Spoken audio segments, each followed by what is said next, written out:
Okay, we'll now open the April regular school board meeting. Call to order, 1.1 roll call. Aaron is absent. Okay.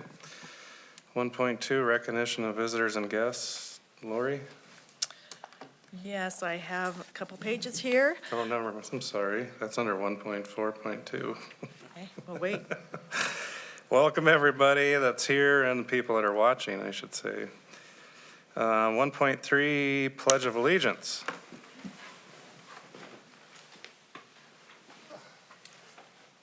I pledge allegiance to the flag of the United States of America and to the republic for which it stands, one nation, under God, indivisible, with liberty and justice for all. Okay, 1.4 correspondence and recognition. 1.4.1 public participation. I don't believe we have any.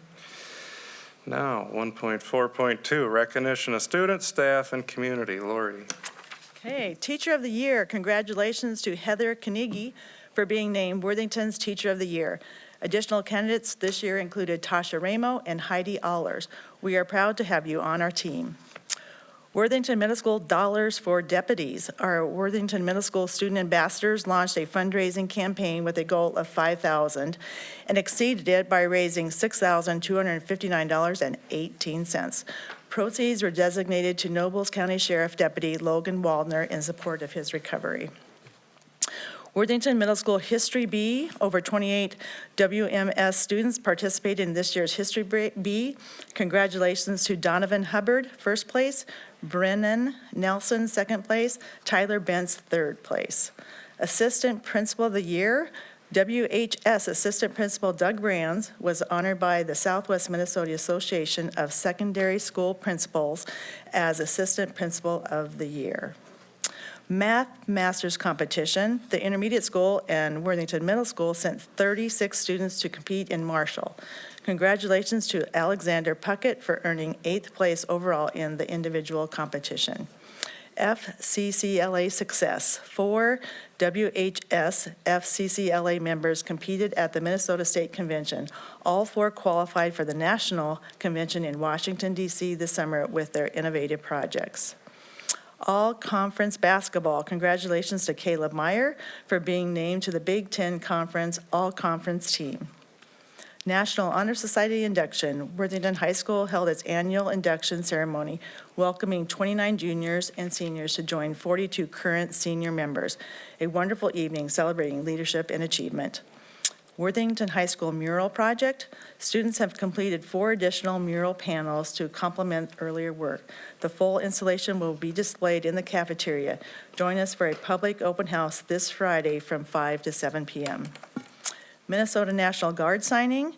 7 students will sign their intent to join the Minnesota National Guard tomorrow at 2:30 p.m. We commend their commitment to serving our state and nation. Band Bash, more than 450 grades, 5 through 12 band musicians performed in the final concert of the year. An incredible night showcasing talent and dedication. FFA activities. Worthington High School FFA members are currently participating in the Minnesota State Convention. We look forward to hearing about their experiences and accomplishments. Congratulations to all these students and staff. We are proud of you. Okay, thanks, Lori. Sure. 2.0 approval of agenda. Do I have a motion to approve the consent and main agendas? So moved. Second. Motion by Ann, seconded by Matt. All those in favor of approval of agenda, say aye. Aye. All those opposed, same sign. Motion passes. Okay, 3.0 approval of minutes. Approval of the March school board meeting minutes and the committee meeting minutes. Do I have a motion to approve minutes? So move. Motion by Matt, Second. seconded by Eric. All those in favor of the approval of minutes, say aye. Aye. All those opposed, same sign. Motion passes. 4.0 consent agenda. Do I have a motion to approve all the items under the consent agenda? So moved. Motion by Lori, Second. seconded by Ann. All those in favor of the items on the consent agenda, say aye. Aye. All those opposed, same sign. Motion passes. 5.0 main agenda, 5.1 monthly financial overview. Carmen?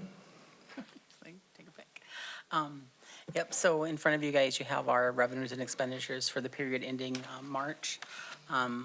With only 3 months left in our fiscal year, both our revenues and expenditures are on target with our budgeted projections for revenues. Our total operating funds for revenues are 72.5% compared to last year at 67.97%. And some of the changes in the revenues are just how they hit. 1 month the state will, 1 year the state pays some of the revenues during 1 month, and the next year it's a different month. So that's a little bit where that difference is coming from. And our expenditures are also on target, what we would expect. Compared to our budget, we're at 64.89% compared to last year's 68.69. So we're right on target where we expect to be for our revenues and expenditures. Okay, questions for Carmen? Okay, moving on. 5.2, discuss or approve the watershed project. Joel, Nathan, and Tom. Yeah, we'll invite our guests to come forward.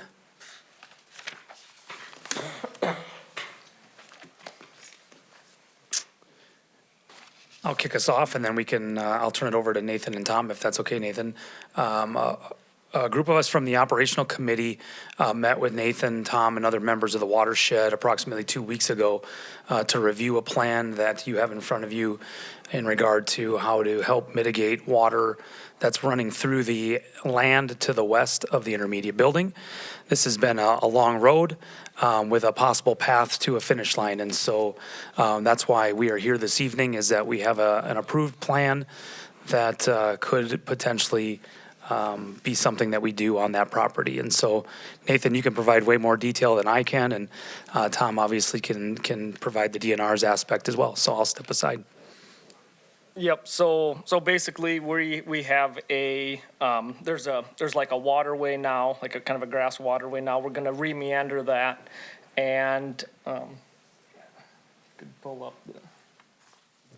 Yep. So there'll be a re-meandered stream through the course of both properties. I'm working with engineers to add that the 80 acres north of the original site. We're going to add that in, and then there will be an off-channel wetland basin on the east side. That green area there will be an off-channel wetland basin that, if there is enough flow in the re-meandered stream, a portion of that water will come out of that re-meandered stream and go into that wetland basin.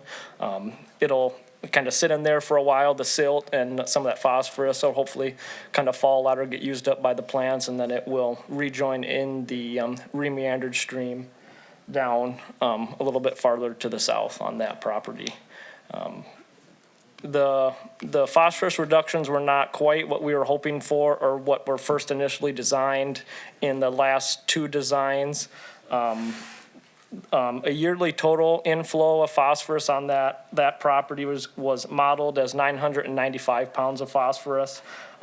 This current concept design removes 106 pounds of phosphorus modeled, so it's around 11% of the yearly total.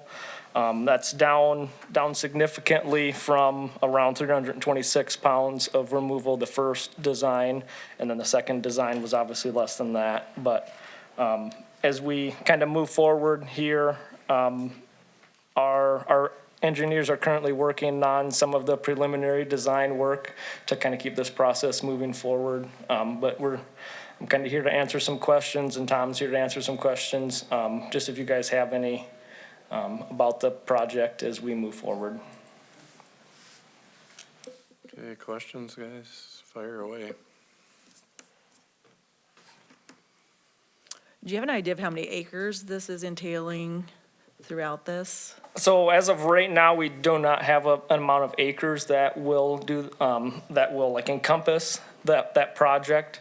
As we move forward with the preliminary design, we'll have more of a definite kind of design, and we can get some acreages amounts from there. What is the width of that meandering waterway then, Nathan? Will it be like 80, 100 feet, 220, something like that?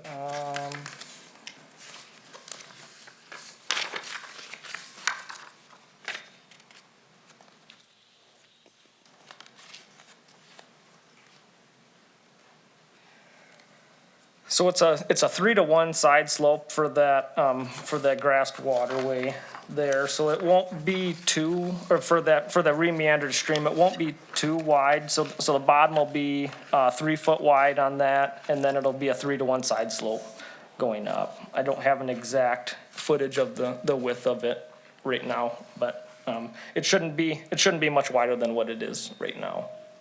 Then how will you incorporate that north 80 acres or whatever into this? Yep, so there's a tile inlet up on some private property, kind of right northwest of the 80 that the school district just purchased recently. We're gonna work with our engineers to get that tile daylighting into that kind of corner that the school district owns that is currently in grassland now. We're gonna work to daylight that tile there so that water comes above ground. That'll just help with kind of getting the nitrogen out, maybe hopefully slowing that water down and getting some of that suspended solids and the phosphorus out of that water, whether it be through that wetland basin, the off-channel wetland basin, or just kind of natural stream meandering. So the width of that 80 acres is wider than the quarter on the south side. So are they gonna widen what I would call the old Volk property out? Because a lot of that water comes off that 80, comes right onto the land before it gets into the waterway. So are they gonna take a chunk of that on the north end to try and widen so that all comes in? From what I've kind of seen, it's basically gonna kind of follow, if we could scroll. It's gonna kind of join up that, where this line is here. It'll just kind of join up this, coming that way. Okay. So it'll bring that water that's going out kind of into the field now, it'll bring that back into theoretically kind of where it should have been. Nathan, would you be willing to share, we also, we talked a couple weeks ago that water off of the intermediate hard ground, right, the concrete, Yep. is ponding, and then when that pond overflows, it undergrounds, but then daylights before the waterway, and that correct is inside this, it's gonna end up inside this off-channel wetland, correct? That water would Yes. not be in farm ground moving forward if this plan was approved. Yep, so as of right now, there's like a stormwater pond on, it'd be the west side of it'd be the intermediate school there. That would be like from all your impervious surface would drain into that, like stormwater pond. And then that outlets, like Joel said, it's currently into the field, like I would call it like at the end rows, where the end rows would start at right now daylights in a concrete culvert there, and the water just kind of flows over the field ground and then kind of slowly works its way along the edge of the stream now, and then slowly kind of filters in at a low spot there. So that was one of the things that I added to have the engineers put into the preliminary design, was having that water discharge directly into that green off-channel basin there, just so we're not capturing any more sediment or creating any more erosion gullies as we move that water into another treatment area. And then I think the other question that I just wanted to make sure everybody understood is that everything inside on the drawing of that dark kind of bolded dash line where you're calling it a permanent easement, if the plan was approved, everything inside of there would kind of in perpetuity be taken out of production. Correct. Yes, most of the stuff in that solid black dash line would be taken out of production. There might be some places in there, where that might allow it. But once we get that preliminary design back, we'll get more of a definite area on, where buffers will need to be and where we'll see fit, like to have more of a buffer on a sloped area than kind of on a flat area or something. Yes. Any more questions? Sure. With the reduction in phosphorus, is there a specific reduction goal or target that we are trying to hit, or is it more driven by like regulation? Is it more driven by ecological events? It's a significant reduction. So like, I struggle to understand why this is better. Better from like the last plans, you mean, or? Yeah. Original plan. Yep, so basically, and maybe Tom can answer this question a little bit better. Basically, the designs that we had before, we first had a single stage dam. That one did not get approved by the DNR. Then we went to like a multi-step dam. That one did not get approved by the DNR. So basically, we just kind of worked together with the DNR on what could be a permitted project, and then kind of went, kind of toyed with some concepts back and forth there on what the DNR wanted, what the watershed wanted. And we kind of came to this preliminary design. Tom, do you have anything to add to that? Yeah, absolutely. Mr. Parrish, that's a good question. From the DNR's perspective, we do require permits for a project like this. And the concept of building a dam in a water course that does not have a restriction like a dam on it is something that we are trying to move away from. Dams, we talked a little bit about the Rapidan Dam failure, and we're trying to look at dams for the life of a project and what gives the most bang for the buck on a project like this. And building in more natural characteristics, the meanders, the wetland area, proves to be a long-term commitment that does not require as much maintenance and public safety concerns. Every time you build a dam, there's always the concern that it could fail at some time, especially here near a school. You don't want to be increasing the risk near where children and people are present at all times. It has been a long road, and I do appreciate the school district and the watershed district working with us for a long time to try to get a concept that builds on our goals, but also meets the watershed district's goals and the school district's goals. The idea is that we did come up with a plan that still reduces phosphorus, albeit not as much as the dam construction would, but also in a dam construction scenario, you consistently have to remove sediment depending on the rain events, depending on the sediment delivery. Sometimes those events are closer in line. Sometimes you can go longer periods of time, 10 or 20 years without removing sediment, but the reduction in phosphorus decreases as that pond fills up. And then again, it's a maintenance cost that goes to the district. The design that we put forth is one that should have little or no maintenance to it for the life of the project, which is a very long time because we're building in natural characteristics that should be stable. We're decreasing the slope, we're increasing the channel length. All those things are helped to have that better balance, that better long-term delivery of water and treatment of nitrogen, phosphorus. There's also a number of other contaminants, sometimes bacteria, and increasing that channel length, increasing the ability of the plants to interact with the water, pick up the nutrients, trap some sediment, and then use those nutrients naturally is exactly the goal that we want instead of requiring mechanical removal. And then just a follow-up, that what happens during like a large storm event with the water, and is there a chance that the wetland would be bypassed or overflowed in that and create a bigger problem?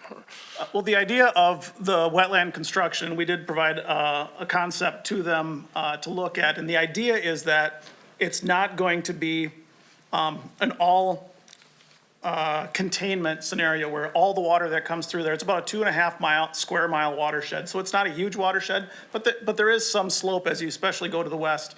And as that water comes through there, building this channel concept, a two-stage channel, which has a small narrow channel and then a small floodplain above that, allows for the water to come out of that small channel and spread out. And as it spreads out, it slows down.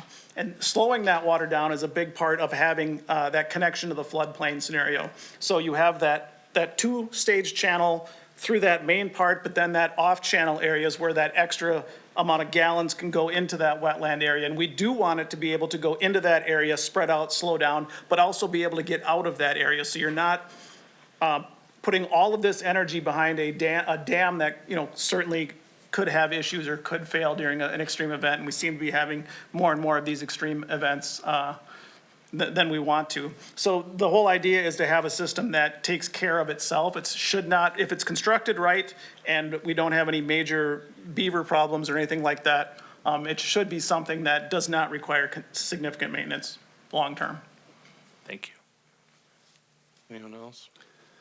Mr. Chairman, it also should be pointed out, Mr. Parrish, that but $303,000 has been spent on designing proposals for this project. This will be the third proposal, is that right? No? Yes, should be the third Right. proposal. Yes. And this one also needs to be fully engineered before DNR will give approval to it? Is that correct? That's correct, yes. So there's still no guarantee that another potentially 60, 70,000 could be spent in engineering, and there's no guarantee that this one will move forward. Is that correct? At this time, I can say that I'm the one that would be writing the permit. I'm the one that would be involved with the development of the permit. I feel very good about this design. I feel very confident that this is a permit that we would issue. I do not see significant changes from the DNR's perspective going forward. I would add in reference to cost, this is significantly less expense than the original dam construction. I guess you know those numbers better than I do. Yeah, so the estimated, just sole construction cost minus the engineering and permitting cost for this concept design project would be $324,105, which, once again, that is not with the engineering or, it'd be permitting, kind of regulatory, costs in there, but it is significantly less than the prior designed projects. But the engineering itself could cost similar to the other two. Potentially, yes, if we run into some snags and, some things we have to work through with the, engineers, yes. Because it was January of 2023, and that's where the dollars came from, the Bowser grant of $978,000. Correct. Right, and so we're going to be close to $400,000 in engineering, potentially, Could be. Right. Yep, and then $300,000 in the actual ground or project work. project work, yep.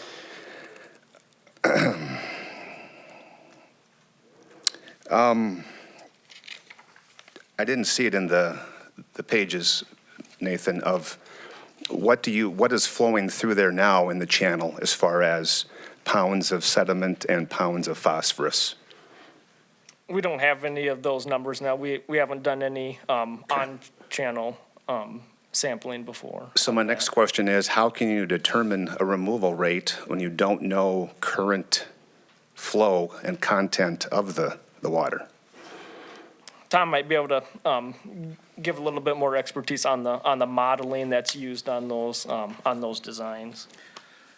The short answer is you need not just one or two samples. You need a full season of samples, summer, winter. You need samples under low flow, and of course, the most important is the high flow, because the high flows are when the higher delivery of nutrients is reaching the downstream Lake Okabena.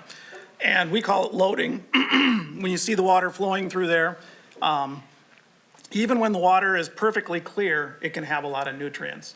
The good news is those low flows usually, as far as pounds of phosphorus or pounds of nitrogen, are relatively low. It's those big rain events that bring a lot of material through the system, a lot of water. Sometimes the water is very dark, sometimes it's chocolatey color. In those events, you know that there's significantly more things dissolved into the water. Now, understanding that loading requires a significant number of samples. Would it be helpful to this project? I'll be the first person to tell you, yes, it would absolutely be helpful to this project. I have done this sampling in the past, all throughout the Lake Chetek watershed, taking in-lake samples, in-stream samples, taking peak flows, right when that water gets to the highest. You want to take those samples, get them to the lab, get those things analyzed. Takes a lot of time. What I can tell you from this concept going forward is that this has proven to be a successful reduction in nutrients in other areas of the state with similar characteristics to this. I would absolutely applaud samples before and samples after to confirm the reductions. Because if you were to take a sample now, there's only 623 feet where water is running, and it's not through the 2,400 feet of the channel.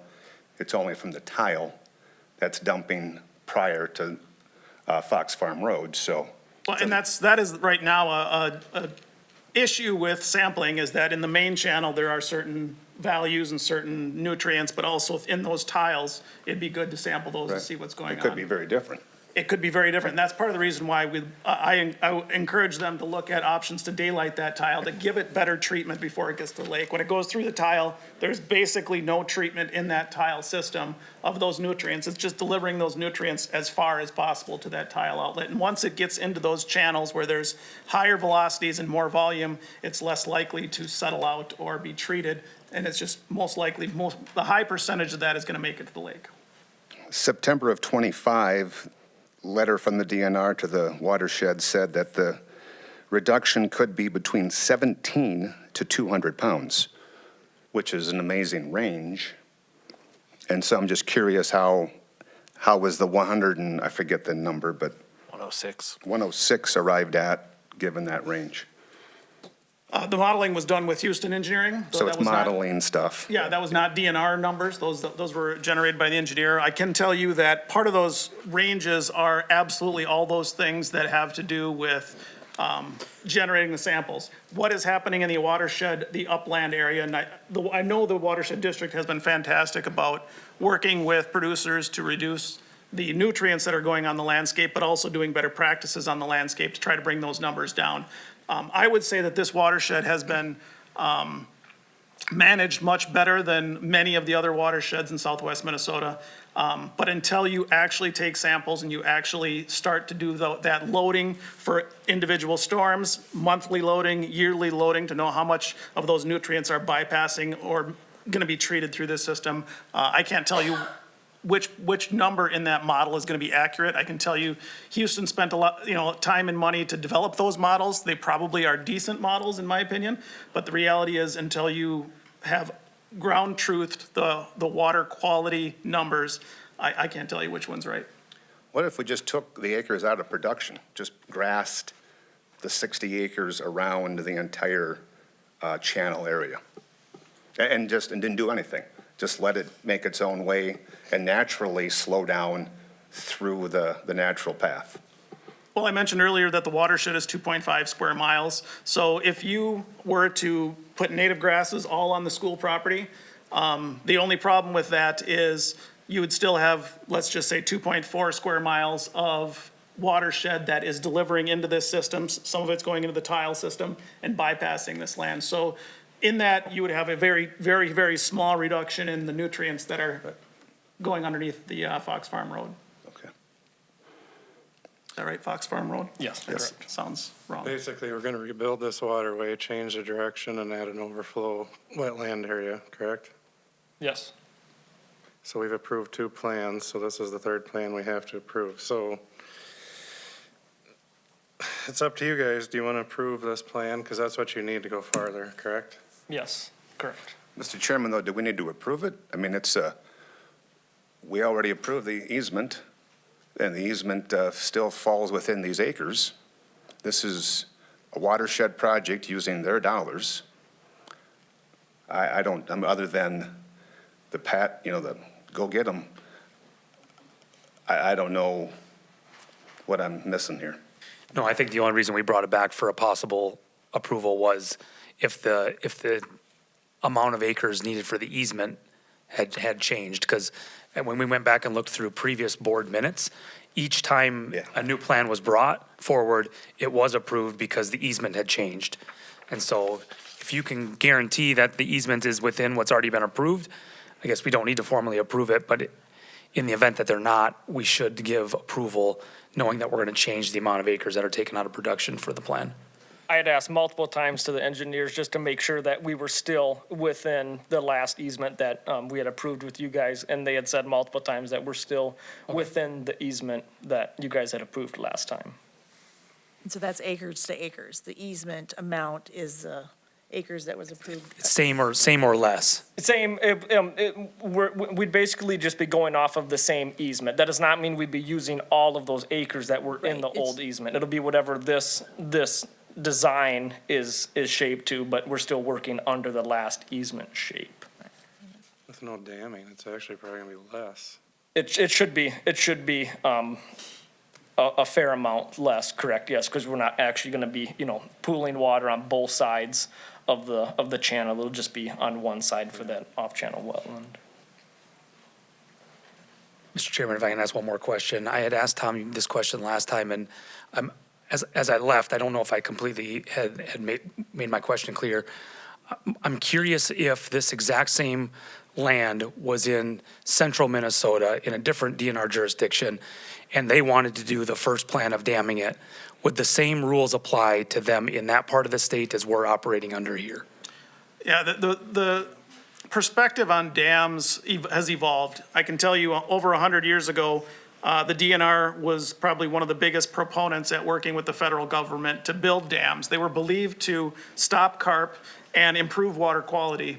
And we found that not only do they not stop carp, but they also can be a detriment to water quality. There are some dams that, in that area behind the dam, can be a sink for sediment in certain times of the year, but then discharge those nutrients at other times of the year. We have anaerobic and aerobic conditions that sometimes will change that nutrient balance as well. So it's a complicated relationship, and I can tell you that where we have been moving in the last couple of decades, I've been with the state for 25 years, and I can tell you that where we are right now has been a progression of the last 25 years. I don't see this changing in the near future.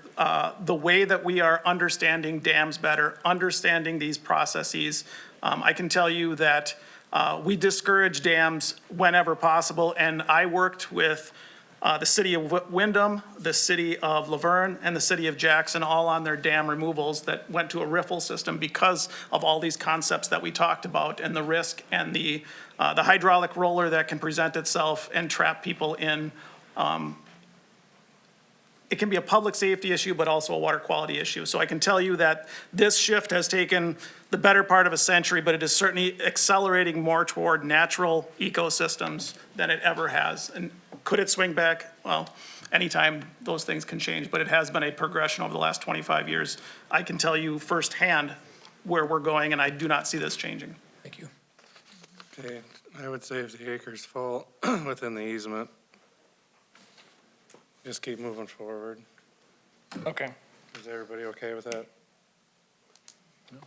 Okay. All right. Thank you, guys. Appreciate Thank you. you. Thanks for being here. Thanks for Thank coming, you very guys.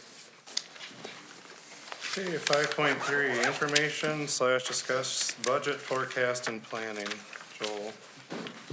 All right, Mr. Chairman, I would encourage my colleagues over here to feel free to jump in at any point as well. But knowing that we are deep into budgeting season, staffing season for next year, wanted to provide an overview of kind of where we're at, provide an opportunity for questions.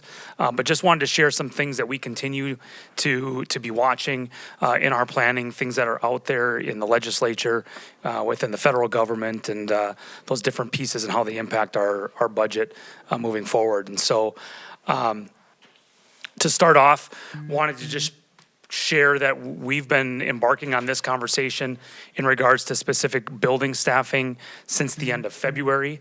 We wrapped that up approximately a week and a half ago. We met with each building principal multiple times. We talked about their needs and wants and hopes and dreams for their buildings. Talked about specific programming taking place within that building and the staff that were going along with it. And through that process, we were able to identify some areas where we could modify and adjust with some staff that were in multiple licensure area. And so those adjustments for now have been made. We did go through each and every staff member within the district, assigned them and will be assigning them a budget code of how they're funded. We're calling those our staffing sheets. Some of you have seen those in some of our one-on-one conversations. Those sheets, again, will inform us on how to move forward, knowing that as we link staff to specific budget codes, that as funding shifts and changes, it allows us to then modify and adjust based on those programs that are assigned to those different areas. This is an example of what one of those staffing sheets look like, taking off the names of the staff, but you can see their position, their length of contract, and then going across each one of these columns are the different funding sources that we have. And so every staff member in the district is represented on here with a corresponding budget code. Quickly highlighting some of the variables that are out there that are high on our radar, and the first one that's been out in the public probably the most is the compensatory revenue.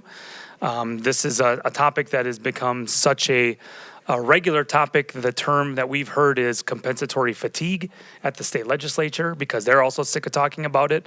But it continues to be something that is, it's a big thing for us here in Worthington and with the students that we serve. And so in fiscal year 26, that's the school year in right now, we ended up in a hold harmless for another year. That basically kept our funding steady from previous years. Projected for next school year is to revert back to a 2023 law for direct certification. I just put a bullet there that kind of shares what that means and how it can affect, the students and the families that we serve.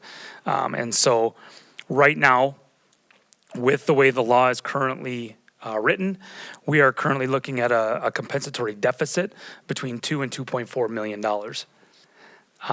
There is, as I think I share in the next slide, there is a potential hold harmless that has now resurfaced back in the legislature. But as we move forward, kind of what we're looking for is to continue to really hone in on our staffing, looking at what staff are coded to that compensatory revenue, knowing that is for extra. That is the whole basis of compensatory, is to provide extra opportunity, extra access, extra programming, extra staff. Oftentimes on our general fund, you'll see that as a basic skills account. And so what we're going to do is we're going to use some basic skills fund balance for the year to cover any shortfall that may happen to come. We have enough in that account to probably float a deficit for just over 2 years. But our focus is to use that overage and that basic skills money, which has lots of tags that go along with it. When we say tags, we're talking about very specific programs, very specific kinds of staff that can use it, and utilizing that for another year as we continue to see where the state is going to go in regard to that direct certification. The direct certification for our families is different in how they get put into and being identified for supports within the state. And so it's just important to know that families in Worthington do get treated different than families in St. Cloud or families in Rochester or some of these other populations where they fall inside this realm. And so we're going to continue to look at those pieces when it comes to compensatory revenue and continue to make sure that we are utilizing that funding first. It's a little bit of a blessing right now that we have that overage of funds to use for a year, but truly that money should be spent on the students that are generating it because they have identified needs by the state.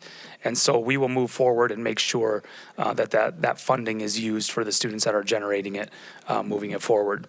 And again, we'll continue to watch what happens within the legislature regarding the hold harmless that has just recently been introduced. Another fairly significant funding source for us is in regard to special education. In the governor's budget, he had proposed a $250 million cut to special education. He had assigned what he called the Blue Ribbon Commission to do a deep dive into where that $250 million could come from. In his most recent revised budget, he's upped that ante to of another $50 million to $300 million. This is a funding change that will be not next year if it goes through, but the following year, fiscal 28. And essentially, if that Blue Ribbon Commission doesn't move forward with any recommended cuts, a lot of that money will come out of the cross subsidy, which is a fairly new source for us, which essentially just means if the current regulations stay where they are, that without that special education funding, we would supplement out of the general fund and something else would have to come off of the overall budget. Minnesota paid leave is another mandate from the state that we continue to watch. We've been navigating it through negotiations with multiple groups, and we've got multiple groups to come. Again, just another review that it's a payroll tax split by both the employer and the employee, and an annual unfunded cost from the state that goes onto the budget. There are some federal questions that have arisen just in the last month or so. Again, the federal funding for the coming year that we're budgeting for right now is set, and so everything we're talking about is kind of a year and a half out, or a year from now, we'll really be focused in on this. But the president has proposed $6.5 billion worth of education cuts. They've identified up to 18 different programs that equates to. Some of the biggest ones into the title funding that we use for multiple programs throughout our programming here in District 518. Federal funding right now, in talking with Ryan, makes up approximately 5% of our budget. And so while not a huge percentage of the revenue we get, it does fund some very specific programming that we deem quite necessary. And so without that funding, we would have to do some deep dive looks into how we modify and adjust what we're doing.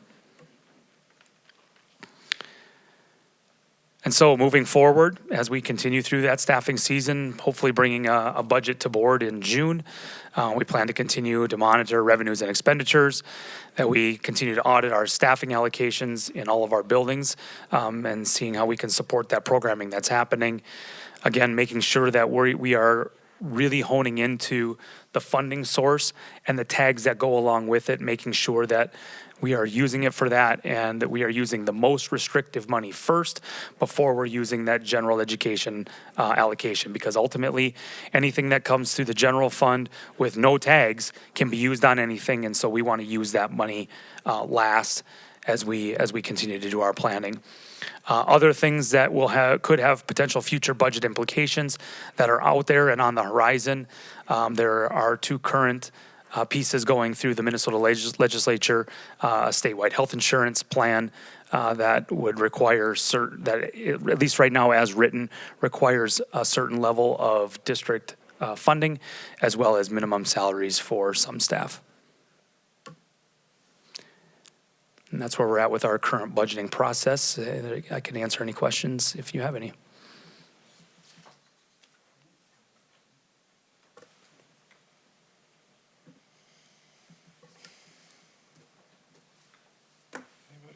Anybody got anything for Joel? Like we got a lot coming up. I guess I would ask if there's anything you recommend that we can do to help with the compensatory revenue, contacts, phone calls. Yeah, I think anything we can do to contact our local legislators to let them understand the impact it has specifically for us in Worthington, because it is different. The hold harmless affects every district differently. Unfortunately, the term winners and losers gets used in this, and ultimately the districts that quote unquote lose money, the students are the ones that lose.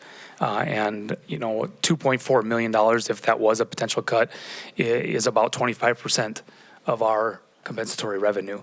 So that is a significant amount of money for us to balance out in the near future.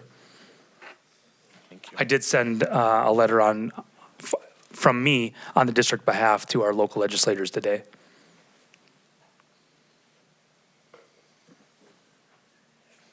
Anything else? Okay, moving on. 5.4, approve the first reading of policy 721, procurement policy. Joel. Sure. Well, this first reading is for an old policy, which was around grant awards. MSBA did a huge overhaul. You can see all the jargon on the right-hand side. Terry Morrow is the MSBA's lawyer, and so they did a deep dive into the legal aspect of this. This went through the instructional committee without any recommendations for change. I did want to call out two pieces in that. I believe it's on page 4. Those that are highlighted in yellow there was verbiage that we added, and so myself or designee can make some of these decisions. We added that we are asking that any district employee that is looking for some sort of reimbursement for purchase does so with prior administrator approval. We changed the dollar amount from $1,000 to $250. $1,000 was MSBA's recommendation. We felt like that was a little high. And then for us at the district office, anything more than $50,000 would come here. I give the example of with the contract we had made with our new website program that's going through. We signed that contract. It was less than $50,000, and so we felt like that was a good dollar amount. So other than that, there were no other changes or recommendations made by the instructional committee. Okay, do we have a motion to approve the first reading of policy 721? So moved. Motion by Lori, do I have a second? Second. Second by Eric, is there any further discussion? All those in favor of the motion for the first reading of policy 721, say aye. Aye. All those opposed, same sign. Motion passes. 5.5, transportation update. Josh? Yeah, this is just a really quick update. We brought it to instructional and operational, but for those of you that were not in those committee meetings, the first thing, just we are about 3/4 of the way through the year with a new transportation company. Just wanted to share that things have been really going well. It's been a great transition. I've seen the company be extremely responsive to any questions we have. They're really working hard to make sure that they're meeting our needs. The big one that we want to also mention is next year we will be changing kind of models with how we transport our special ed students. In the past, we have taken care of pretty much that full responsibility. And interestingly enough, really for a very long time, in the contract that actually stated that the transportation company would be responsible for sped transportation. I just think it kind of became one of those things that as we started to do it, we just took it on. So we have asked them to take on the major responsibility of transportation. The biggest shift with that will actually be some of those staff members that assist currently, so they might be our paraprofessionals during the workday. In their morning and afternoon shift, they still might continue to do those transportation routes, but they would be on 4O's payroll during that time. They have talked about some potential shifts, at least with the internal routes, utilizing some slightly larger vehicles comparative to ours, but still having adults on those vehicles. So. Mr. Chairman, a question, so that will not mean any additional dollars since it's already in the contract? Correct. Well, there will be some slight shift in the dollars. So what we currently pay for vehicles and some of our staff's hourly wages, we will have some additional costs from the bus company as they charge us for those routes, but we will not have the costs in terms of paying those employees in the morning and afternoon routes. So it's more of a shift in the budget. And we won't need as many of our vans and the Suburbans and the vans and some of that. Right now, we're being very cautious to move anything too quickly. We have started to take a look at if there are some that have completely depreciated out, but we are not in the mode of trying to move them all. I will say that 4O, they have some vehicles because they're just a larger firm, but they have told us that if any of the vehicles we are interested in moving, they would be interested in buying from us at market rate. Okay, anybody else? Okay, 5.6, approve resolution for the approving of the tax abatement. Sure, one more time, we have a tax abatement from Marco Ramos, from Ramos Construction, requesting a tax abatement. Again, the parcel is 31-1068-080, will be on the 1600 block of Cecily Street in Worthington. And all necessary paperwork to the county and to the school district for the tax abatement has been submitted. Do I have a motion to approve the tax abatement? So moved. Motion by Eric, do I have a second? Second. Second by Ann, is there any further discussion? Roll call vote. Ms. Dudley. Aye. Ms. Seagard. Aye. Ms. Mills. Aye. Mr. Bloom. Aye. Mr. Parrish. Aye. Mr. Widboom. Aye. Motion passes. Okay, 5.7, approve to declare surplus property. Joel? Yeah, we have iPads, lots of them that are going out this summer with a new batch coming in. So this is a proactive step so that we can move those devices as we prepare our students with the new ones that are coming through. And so we are looking for approval tonight to take those iPads that have aged out.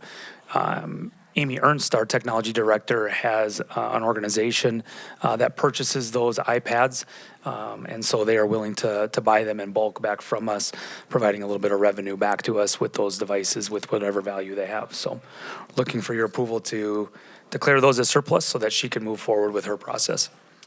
Do we have a motion to declare the iPad surplus property? So moved. Motion by Ann, do I have a second? Second. Seconded by Lori, is there any further discussion? Just a question, Mr. Chairman, on, so we're declaring them as surplus, but it's not an actual bid process required, it's just she already has a an avenue for them? She does, and. Not necessary and to do it's a not- bid? It's not because it does not meet the threshold of enough revenue for us. Yep. Do we know what the approximate value is? I'm going to look to my colleagues. Did she happen to say I wasn't at that operational meeting? I don't know if she said what the value was, but I think she said what we get for them. Was it like $100 or 75? I mean, I think she said we used to get like 50, and then it has increased, and maybe someone that was there, like, was it 75 a unit? She never said what the current value was of them, though, but she just basically said what we got for them. But I can follow up.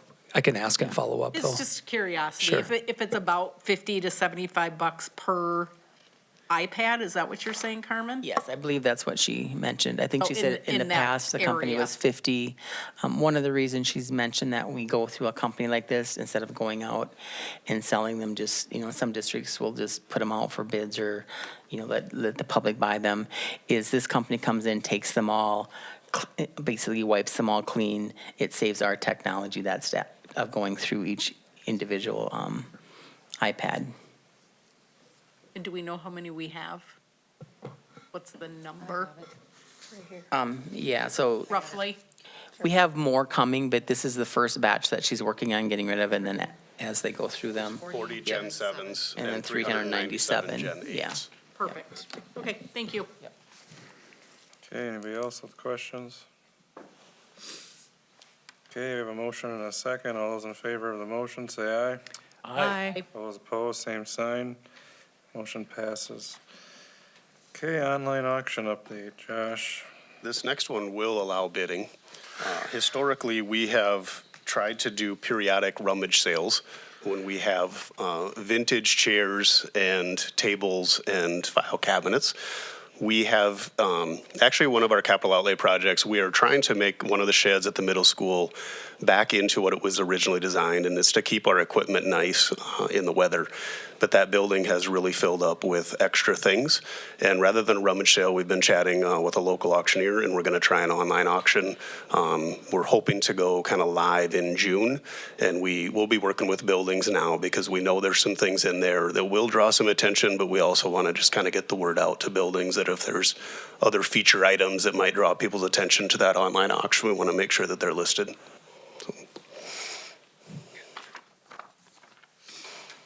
Okay, anybody got questions for Josh on that? Okay, moving on, 5.9, approve a student expulsion. Sure, board members, you should have a packet in front of you with the details of a student expulsion from an incident that happened in one of our buildings. Okay, I need a motion to approve the student expulsion. Move to approve. Motion by Matt, second. Do I have a second? Second by Ann. Is there any further discussion? Roll call vote. Ms. Dudley. Aye. Ms. Agard. Aye. Ms. Mills. Aye. Mr. Bloom. Aye. Mr. Parrish. Aye. Mr. Widboom. Aye. Motion passes. Make sure Lisa gets your papers back when we close the she- meeting.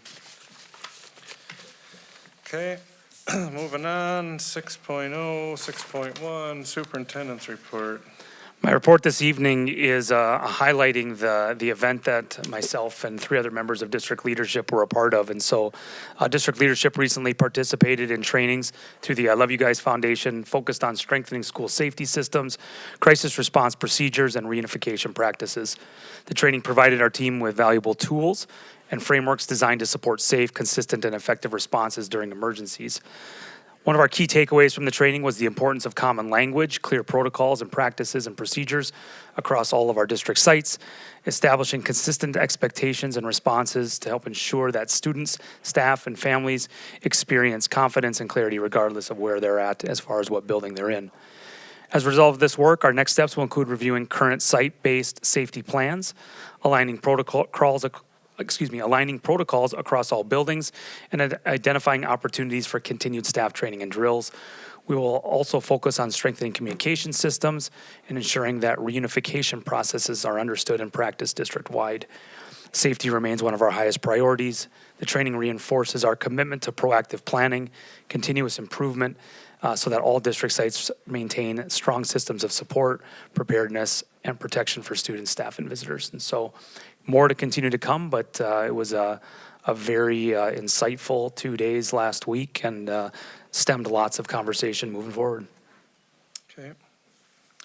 6.2, instructional committee. From the agenda, everything's been covered. We also, though, did get a website preview from Ann Foley, and I think that was both on the operational side and the instructional side. So thanks to those that are involved in that website. We look forward to when it comes online. And do we have a date or a time when that's gonna be ready? Band camp. Band camp. Early June. Early June. Early June. Okay. So otherwise, everything's been covered. Okay, 6.3, operation committee. It was a good meeting. I think we covered everything well. Awesome. Let's see. Okay, 6.4, other reports.